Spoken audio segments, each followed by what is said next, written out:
are going to have some fun today. We have high energy. We have a guest that is just already cracking us up. And with that, I'll let Jason kind of introduce who we have today. And today's going to be an exciting podcast, and I'm really looking forward to it. For sure. I've already rolled up my sleeves, Torrie, so I'm ready. So today we have with us CEO of Child Crisis Arizona, Torrie Taj. Thanks for joining us this morning. Thank you. I'm glad I'm making you sweat so early in the day. It's not even 100 You're bringing yet. the energy. There's no doubt. That's right. For sure. That's good. So, Torrie, we asked the same question for all our guests to start the pod. And the question is, what's the first thing you think about when you wake up? Okay. The first thing I think about when I wake up after coffee is my garden. My garden. So that's one of your passions is to garden? Yeah, it's what's happened overnight. It's been 24 hours since I've been out there to look, unless I was able to get out there after work. What's been growing, what needs to be watered more, what birds have gotten to my tomatoes or cucumbers, but I love to go out there and check on my garden. Is it year-round? I mean, what are you in Arizona, right? So what are you growing in the summer versus the wintertime? Yeah. So, yes, it can be year-round, and I try my best to keep it year-round. Most people will stop, July, August, September. It's just so, blooming hot, and it's, you have to put a lot of water into your garden and get new soil and to feed it and nurture it. But for me, right now, I have these incredible seeds that I received for a Christmas gift. They are Armenian cucumbers, and they're organic and from like the best place. These Armenian cucumbers, I kid you not, I planted them from seeds, and every single day, I think they grow 5 inches. And so I am harvesting them constantly. Cool. And, yesterday I missed one in the Armenian cucumber patch that I have, and it was this long, and it had hit the ground, and it started curling up. So it was a complete J. That's cool. Amazing. That's cool. So, yeah, it excites me. It's my passion. It's my purpose in the morning, past coffee, to really focus on something that I've been tending to and watering and watching. And for me, it's about experimentation, learning. There are no rules with gardening. For me, I like just doing it naturally and not following, rows and rules and regulations. And it's my space to be really creative. Interesting.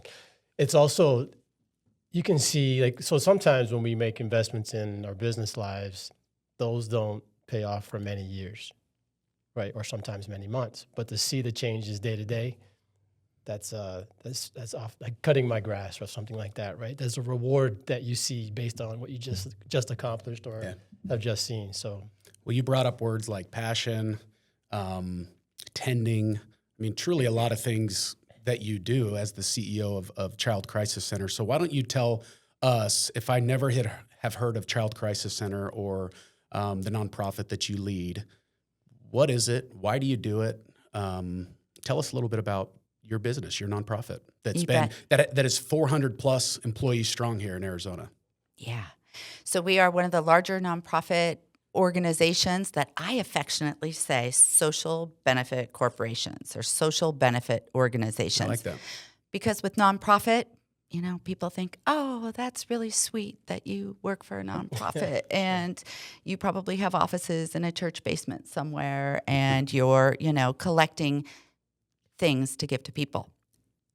That's wonderful, but our nonprofit is large. It's very large. It's $43 million annually. It is a big business. Say it again. $43 million annually. And basically why? Our purpose? Yeah. Our vision is safe kids and strong families. I'll say that again. It's safe kids and strong families. That's our vision. And our purpose is to support children and youth in Arizona to prevent child abuse and neglect and to support families and strengthen them. So we do that in a variety of ways. And really that purpose, that vision is top of mind all day, every day, on the walls, on our website. And Child Crisis Arizona crisis is the middle name. That's why we were started, but that's not truly why we exist. We're not here to just meet the need of children and youth in crisis. Our vision is safe kids and strong families. So we're working, obviously, in that crisis space. We're there when children can't live in their family setting for whatever reason in Arizona, and we're there to find foster families, to train them, to monitor and support the children in the foster care system. We're there to shelter them. We're there to do all those things in the time of crisis. But truly, what gets me out of bed in the morning, it's how do we prevent this? And so those prevention programs that we're doing, the early education, the free spaces for the poorest of the poor families that have children under the age of 5 and having a safe place for them to go every day, that's Child Crisis Arizona, preventing the crisis. That is our early education opportunity to get in front of the demographic that we know could be in the foster care system.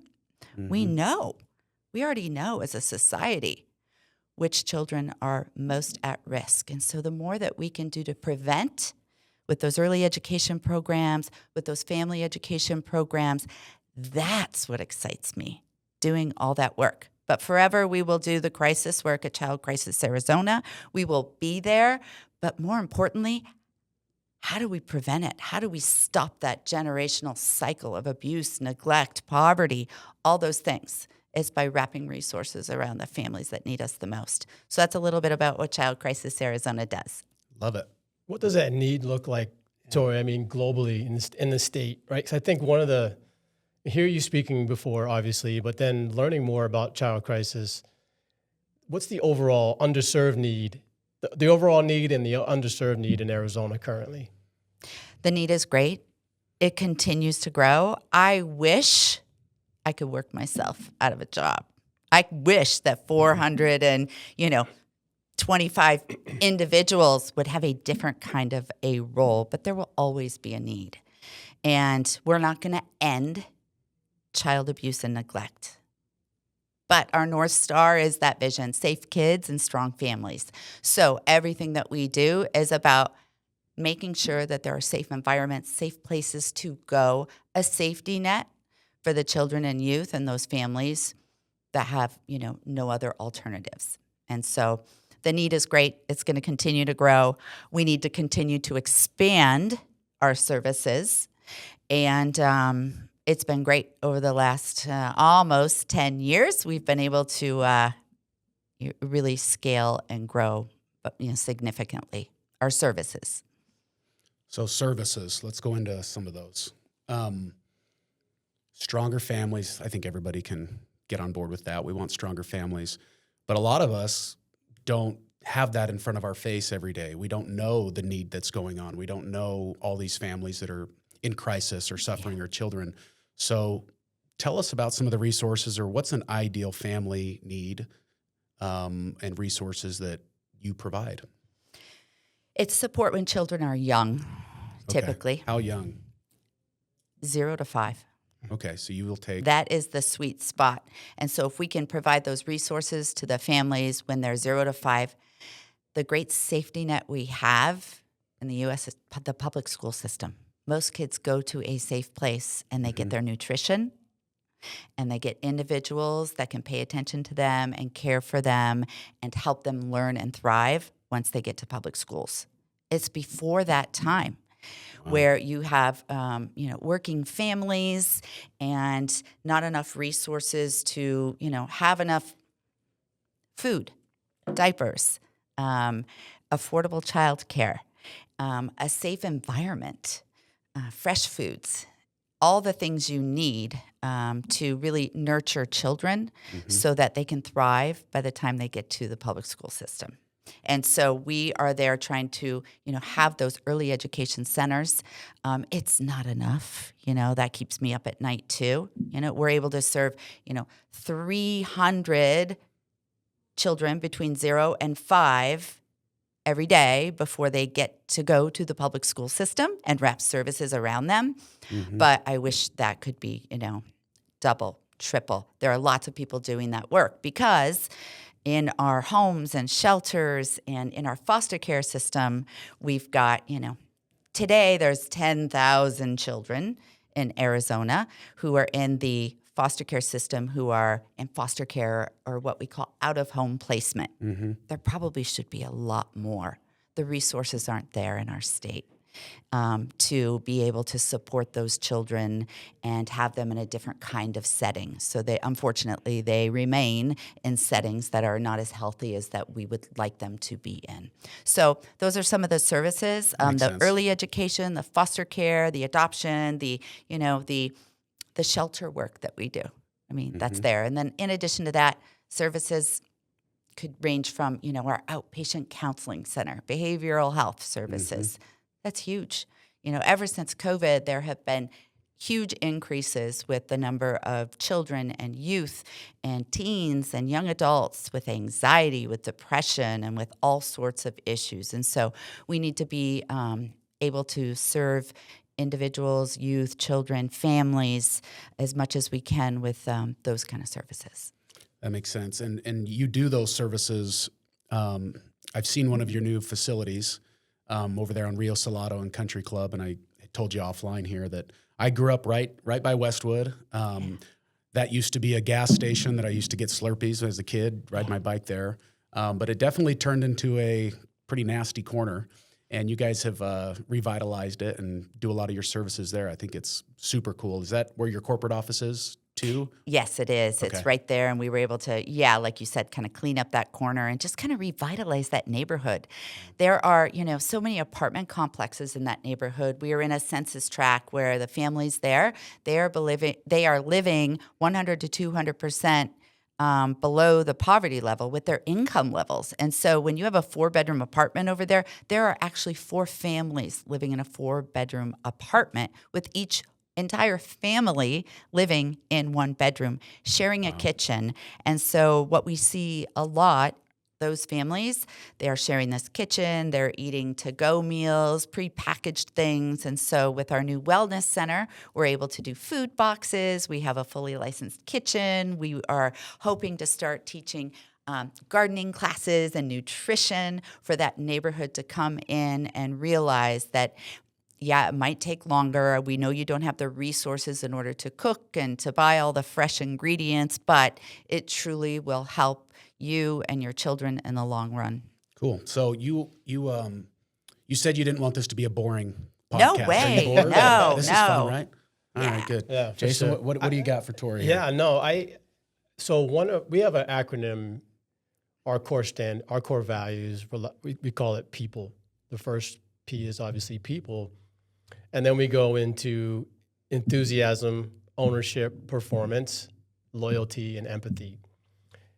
And for me, when I hear you and I know some of your teammates as well, how are you consistently staying and charging the road of empathy in that environment? And I just find it fascinating because you deal with such tough topics.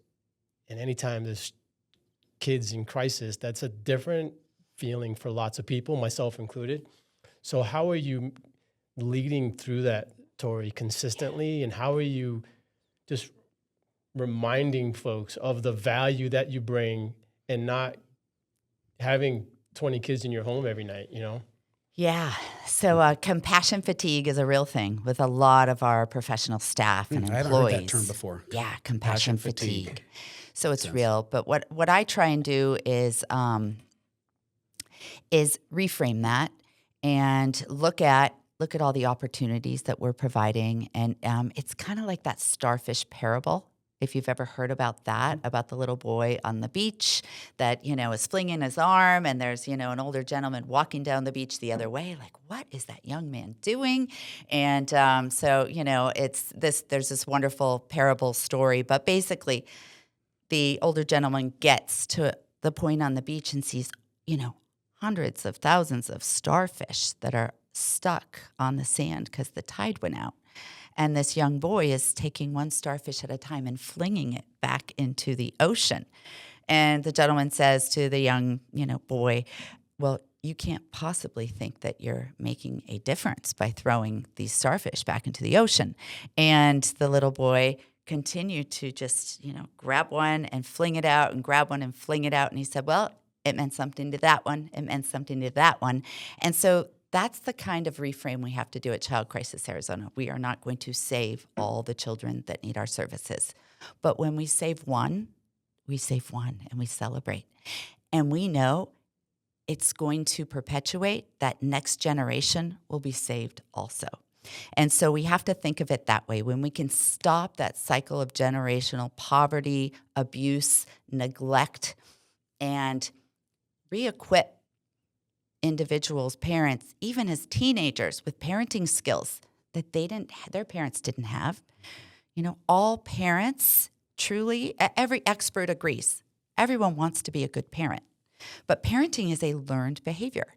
And unless we unlearn the behaviors that we learned from our parents or what we saw, it will perpetuate itself. And so we have to be okay with parenting training classes, with teaching others, with equipping individuals with other tools that are out there to be a good parent. And so that's one thing, and that's one way we look at it. And it's really an abundance mindset, and that we're making a difference with this one, we're making a difference with this one, and we know we can't change and save them all, but truly by focusing on the prevention aspect of Child Crisis Arizona and what we do, we're going to move the needle on child abuse and neglect, and that keeps us going. That's fascinating. We've talked about an abundant mindset here. I call it a poverty mindset versus an abundant mindset. Yeah. But Guff, how is that? How do you feel like that's impacted our organization? As you lead our national sales team. Well, it's funny you asked that, because when Torrie was talking, she could have easily said, we only save one of the 1,000 here, so I have a scarcity or poverty mindset. But she reframed it and said, no, this is an abundance mindset, to save the one. Hey, I can save this one. I can make a difference for this one. So that's super cool. Here, how it's impacted at the Mahoney Group is that abundance mindset, that there's plenty for everybody.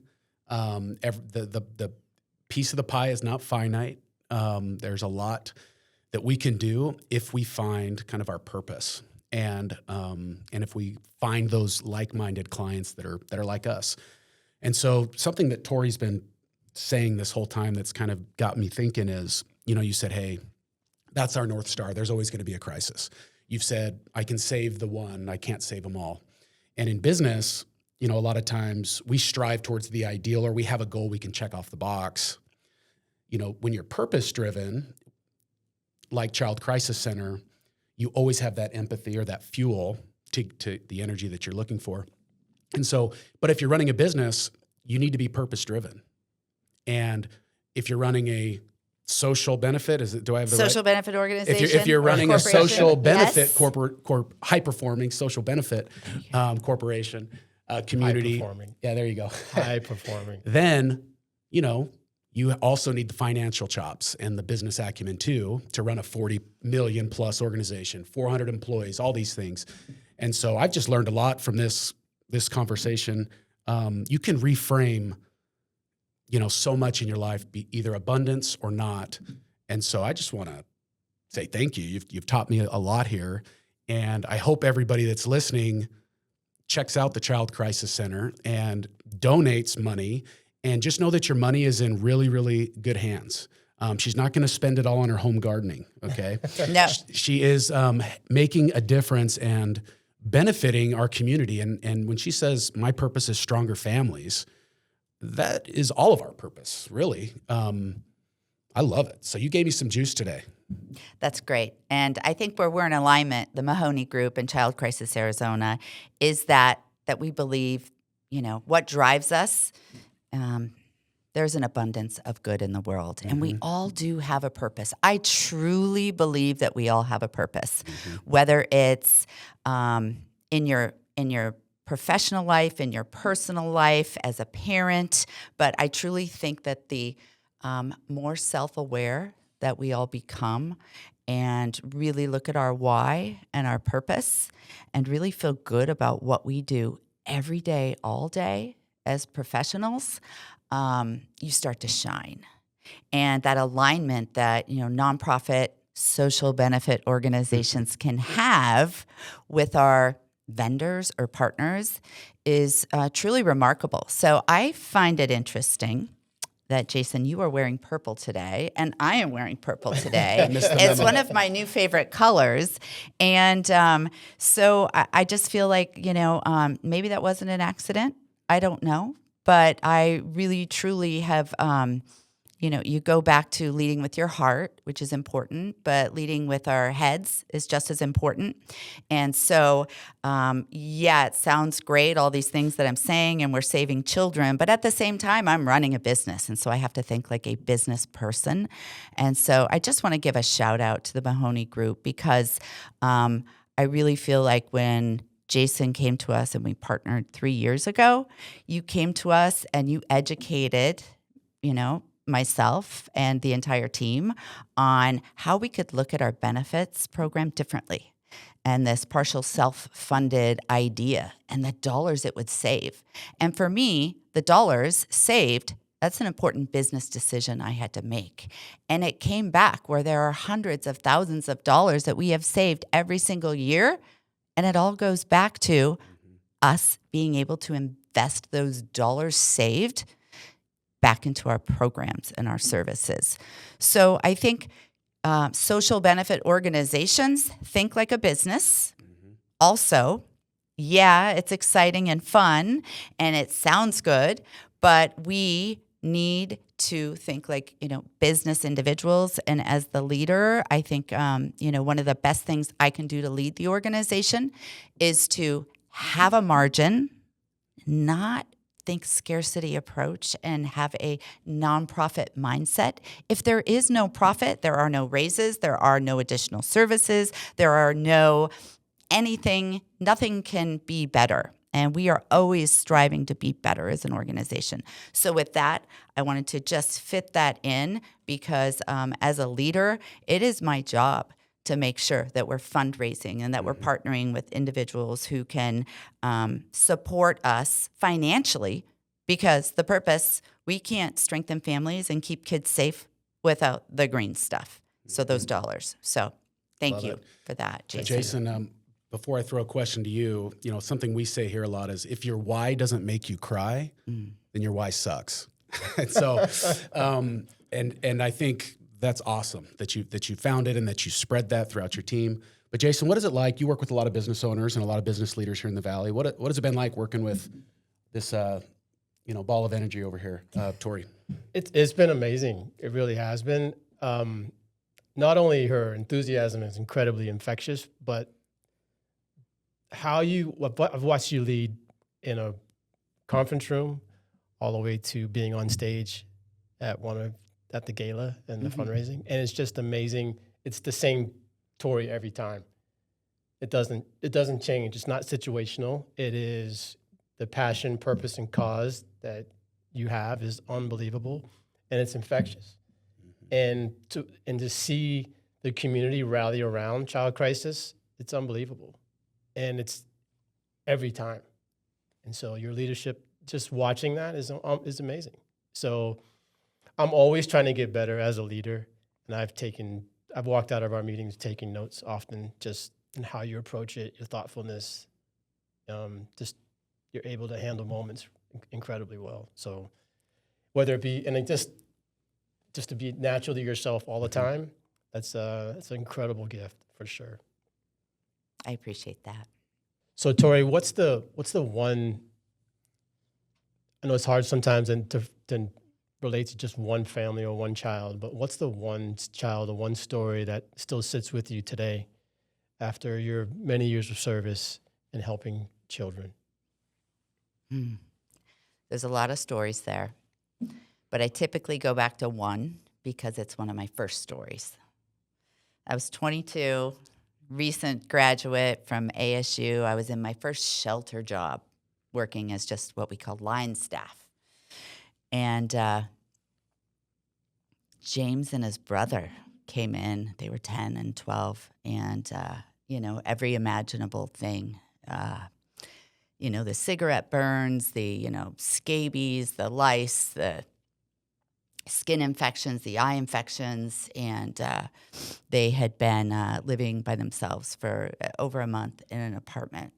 And their mom was not okay on the streets, and dad was nowhere to be around. And when they came in, there was no eye contact, and they were, broken.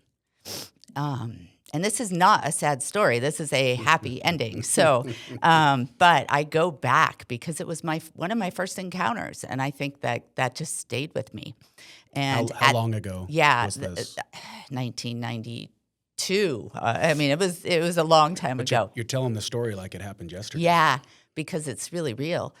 And James and his brother were, in our shelter. And at that time, fostering wasn't as big as it is today.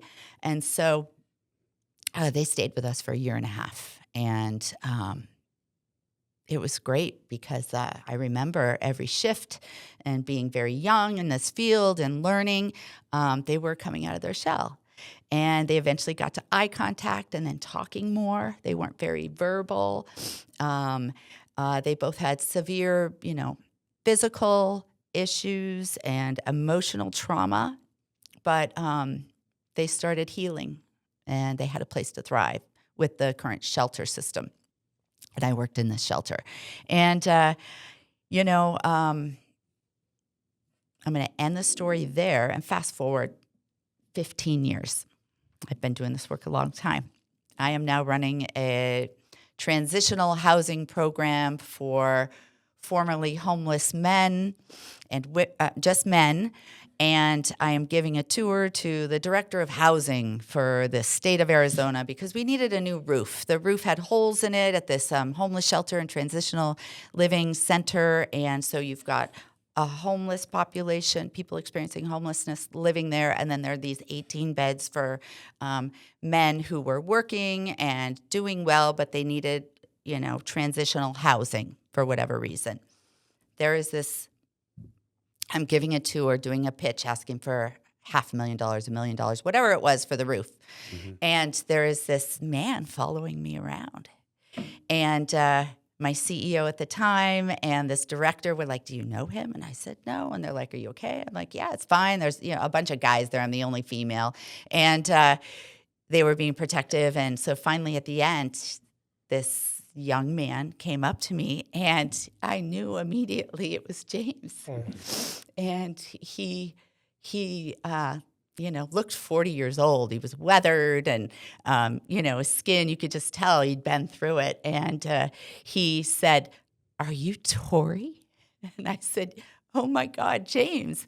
And he just said, couldn't have scripted this. He said, "I want to let you know the best time in my life is when we lived in your shelter. And how is Lance? How is Dee?" He named all the other staff that I worked with way back then by name. And I was like, "Oh my gosh, James, it's been so long. How are you? How are your brother?" And so we embraced, we hugged. I had tears, he had tears. And he then said, "I want to thank you for something." And I said, "Okay." And he said, "Thank you for always staying with me in the hospital overnight when your shift ended. I never forgot. I will never forget that." And he had severe asthma. And so he would always need to be in the hospital. And so he thanked me. And he just said the best time in their life was when they were in shelter. And he never forgot our names. And he never forgot the kindness. And he never forgot how their lives changed for the better being in that shelter. I think that experience of working with James as a young man and then knowing there was a safety net in the later years, he aged out of the foster care system, and I learned his story and that they'd been in 13 different placements over the years until he aged out and then found this transitional living program. But the services we have are needed. They're appreciated. They're life-changing.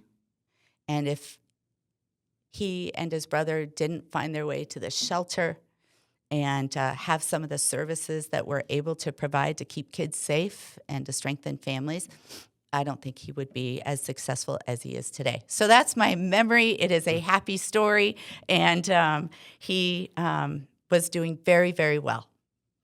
Gosh, Powerful. Yeah. I think everybody's sniffling around here right now.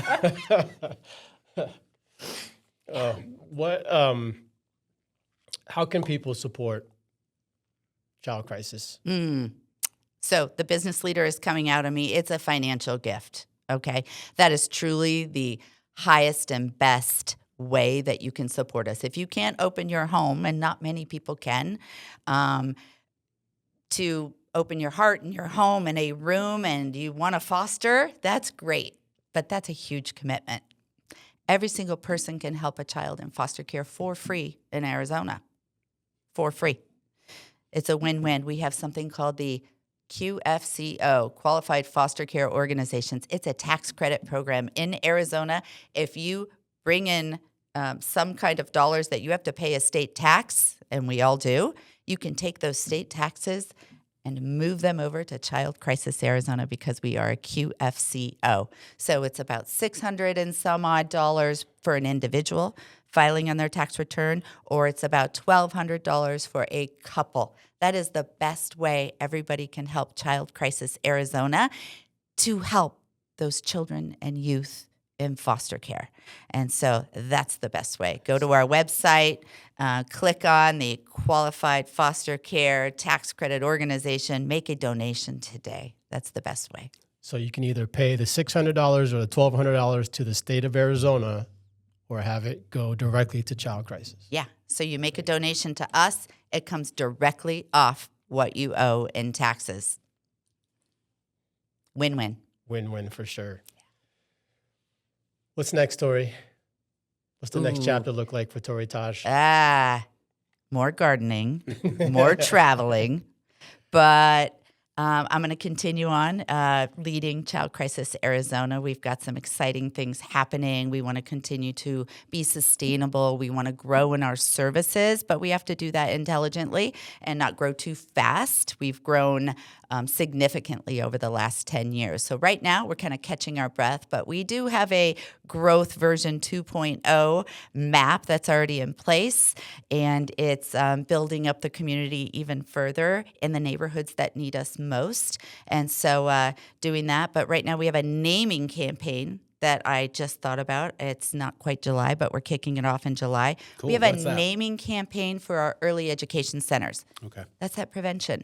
So I have 2 buildings, $2 million each. I've got playgrounds for $250,000.